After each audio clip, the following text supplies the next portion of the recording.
Okay, good afternoon, class. Good afternoon, ma'am. So, how are you today? We're good, ma'am. Okay, before we start our discussion, I want you to meet my friend. Her name is Nina. So, Nina was asked by her mother to go to the market and buy ingredients for her mother's recipe. So, Nina needs your help. Are you willing to help Nina? Yes, ma'am. So, okay, here's the instruction how you can help Nina. So, first, carefully search under your desk for the ingredients that have been placed there. If the ingredient is already written as a decimal place, put it into basket 1. If the ingredient is already written as fraction, put it into basket number 2. So now, you will now start searching the ingredients under your desk and put it on the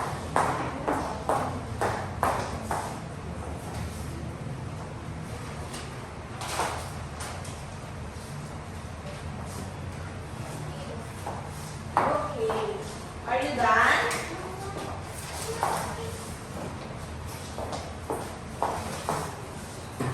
Basket 1 is the ingredients are already written as a decimal place. And basket 2 is the fraction 4. Okay, now thank you for your participation. So, okay. Okay, thank you for your participation. Now, what did you observe in our activity? Yes? Jackson? The basket 1 written in decimal and the basket 2 is written in fraction. Very good observation. So, some ingredients are quantified using decimal and some ingredients are quantified using fraction. So, do you have any guess what is our topic for today? It's about fraction, ma'am. It's about fraction. What else? It's about decimal changing into fraction. Okay. Our topic for today. So our topic for today. Okay, everybody read. Changing decimals to fraction and vice versa. Okay, our topic for today is about changing decimal to fraction and vice versa. But before that, here's our objectives. So, if you read the letter A, Nika, Define decimal numbers to fraction and vice versa. and letter B, Alison, Solve problems involving changing decimals to fractions and vice versa. and letter C, Presil. Give real-life situations to illustrate decimals fraction. Okay, so our topic for today is about changing decimal to fraction and vice versa. But now, let us know first. Let us know first. Everybody read. Decimals. What is sorry. What is decimal? So, Alison, can you read what is decimal? Decimal is a number that includes a decimal point to represent a fractional part, with each position to the right of the decimal point representing a power of 10. Okay, so decimal daw is a decimal numbers contains a decimal point where a fraction of a number begins. So for example, I have here 1, 2, 7, 8. So the left side of the decimal point is what we call, so this one is the Whole number. whole number. Very good. And the right side of the decimal point is a fractional number made up of tens, hundreds, thousand, and so on. So there are kinds of decimal. So the first one is terminating decimal. Can you read what is terminating decimal, Presil? Terminating decimals can be expressed in a finite number of digits. So terminating decimal is a decimal number that ends after a finite number of a digit after the decimal point. So example of terminating decimal is 0.25, 0.75, and 1.50. So this is the example of terminating decimal. Meaning to say, it's a finite number or it has a clear end. So ibig sabihin, dito na siya nagtatapos at wala na siyang kasunod. So ibig sabihin ng finite is meron siyang hangganan. Very good. So the next kind of decimal is non-terminating decimal. So non-terminating decimal, under non-terminating decimal, there are two types under it. So the first one is non-recurring. Can you read? Will you read, Daniel? Non-recurring have infinite number of digits after the decimal point. So terminate and non-recurring is a decimal. It extends infinitely without any repeating pattern. So ibig sabihin naman ng non-recurring, example niyan is 1, 2, 3, 4, 5, 6, 7, 8. So ibig sabihin, infinitely siya. So infinitely, wala siyang katapusan, wala siyang hangganan, pero without any repeating patterns or a digit. Walang mauulit na mga digit or wala siyang pattern na nangyayari. So that's what we call non-recurring. So the second one is recurring. Will you read, Brazil? Recurring, the digits at their decimal places are repeated after regular intervals or follow a specific order.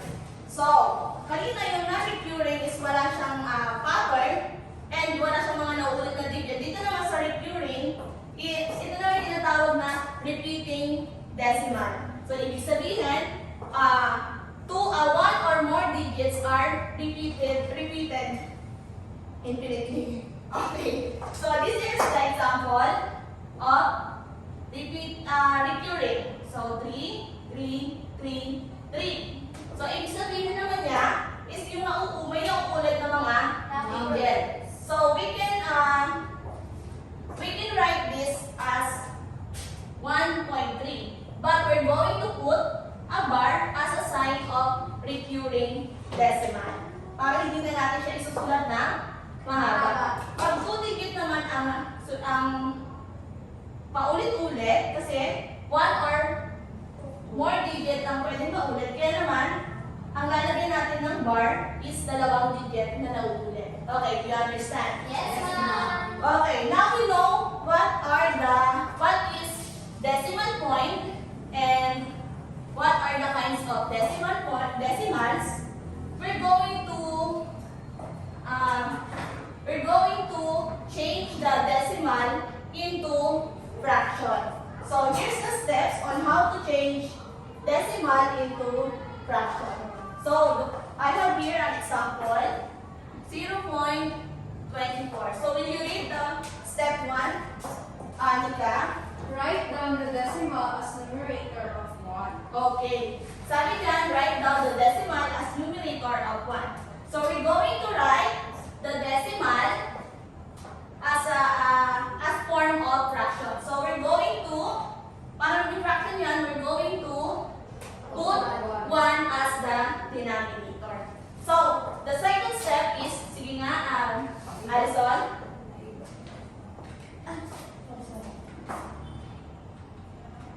Okay. Multiply both top and bottom by 10 for every number after the decimal point. Okay, ang next step daw is multiply both top and bottom by 10 for every number after the decimal point. So after the decimal point, may ilang number ba tayo? We have 2. So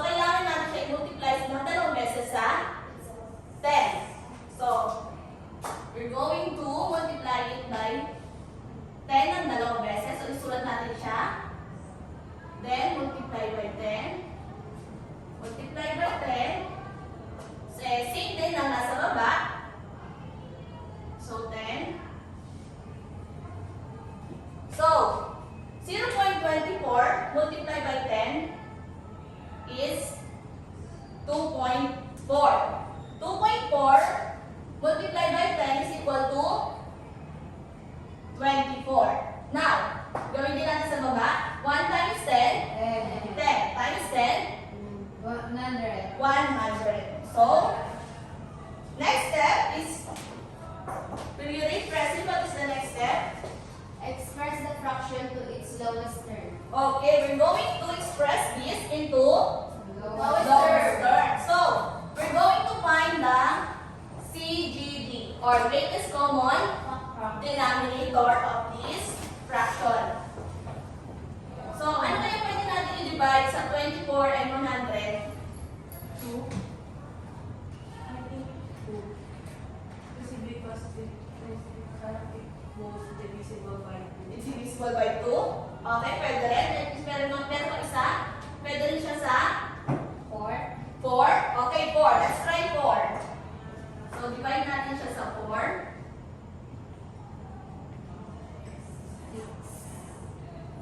So, 6. 6. And then, 100 divided by 4, 25. 25. So, it will be, so ito na ba yung ating lowest term? No. Oh, I think yes. Yes, ma'am. Okay, very good. This is the lowest term of 24 over 100. Kaya ito na ang ating sagot. Okay. Now, let's move on to fraction naman, how to change it into decimal. But first, let us know what is, so pakibasa to, Manel. Fraction.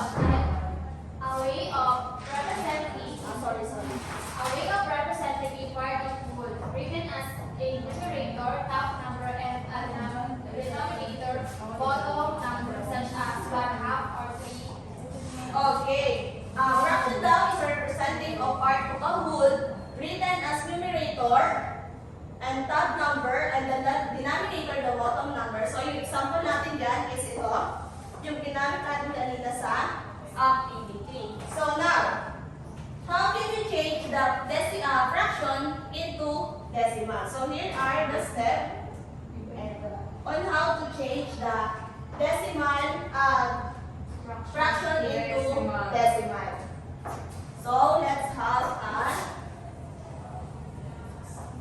example. Okay, I have here example of 4 over 5. Paano naman kaya natin ito gagawin? Decimal point, decimal 4. So, will you read the first step, Danel? Divide the numerator by the denominator. Okay, divide the numerator by the denominator. So, ano ba ang numerator dito? 4. 4. Si 4 ang magiging dividend natin or nasa loob ng ating Divide. okay, ang ating divisor ay 5. So, can we divide 4 divided by 5? No. Then what are we going to do? We're gonna Add 0. Okay, we're going to add 0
answer?